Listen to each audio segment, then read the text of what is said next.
Directing for me is not something you can necessarily learn or teach because every director is different. Everyone does it their own way.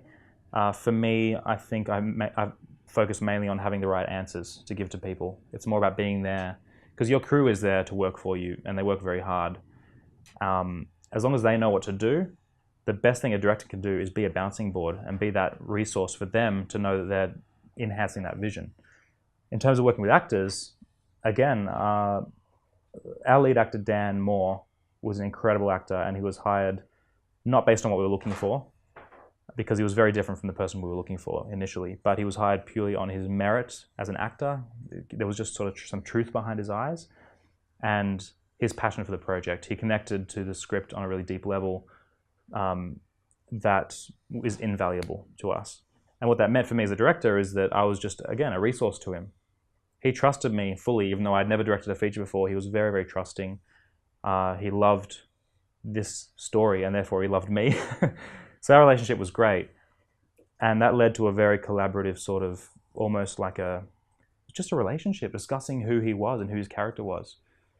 And allowing him to perform.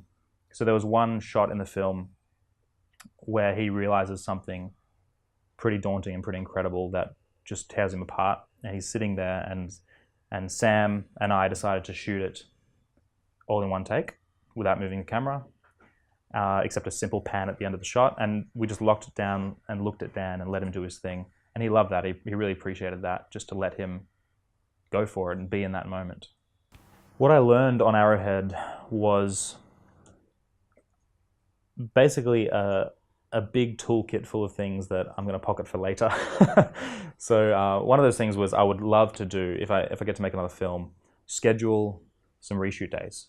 Not even knowing what you're going to reshoot, just put something on the end of the shoot, like maybe 3 weeks later, so you can go back and shoot something. Because if we had one reshoot day, it would have greatly helped us in the edit. Just to look at those moments when you see the whole cut assembled and say, well, we should have punched in on this guy's face here, or we should have got a reaction shot of this here. Most of those are luxuries that would be nice to have, but in some cases, it would have been essential. It would have made the film a whole lot better. So that's one big thing I walked away from learning, is just schedule yourself some kind of room to move, room to breathe. We didn't have any because of time or money. We couldn't ask for any more help, and we were really limited to exactly what we had.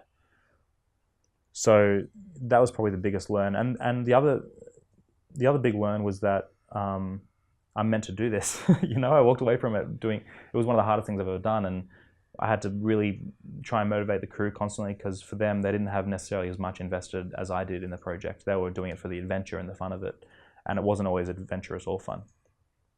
But I walked away from it feeling like, you know what, if I get to do it again, even if it's doubly as hard as that was, it'll be worth it.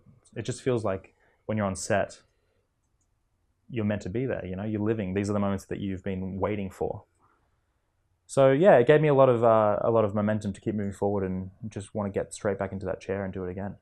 A tip that I always say to people when they ask how did I do it is, how did I get started?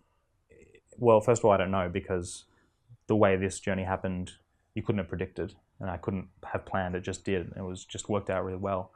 But I think when a lot of people say they can't make it or it's too hard to make it happen, honestly, I think failure is just quitting. Because one thing I never did was quit. You just always have to say, well, that was a no, that was another no. You just push through them and just keep going until you get a yes. Just keep making stuff and keep working. It sounds like such a cliche. And before this happened, I heard that kind of advice all the time, and it wasn't very helpful, because you just feel at the mercy of other people. As creatives, we basically are at the mercy of people with money and the people with these decision-making powers. But if you quit, no one's going to give you a yes. So just keep going, keep doing it. And if you really love it, it won't be that difficult to keep going.